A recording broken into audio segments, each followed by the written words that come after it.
เอาคำถ้วยมีอยู่ว่าเอาขอเดียวพ่อเนาะเอาซ้ำกินหอดมือหนาเอามาอีกคำถ้วยบอกไว้ก่อนนะบ่ยากบ่ง่ายคิดว่าทุกคนสามารถตอบได้คำถ้วยมีอยู่ว่าไปทางใดก็ไปนำกันมาทางใดก็มานำกันแต่ว่าบ่ทันจบอย่าฝ่าติล่ะแต่ว่าบาดเวลาเข้าบ้าน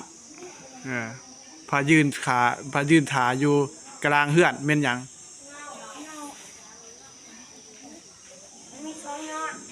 ฟังดี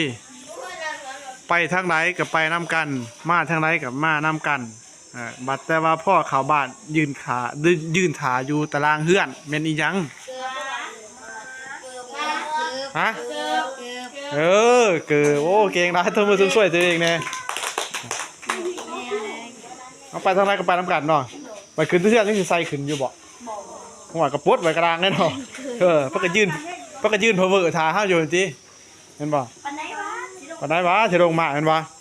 โอ้ถ่ายวิเชียรเก่งเว้ยว่าครูคิดว่าสิมีคนตอบได้เนาะเอาสำนี้ก่อนเนาะมื้อหน้าค่อยเอาไหมมีอยู่มื้อหน้าจะเอาไหมเอาสำนี้ล่ะ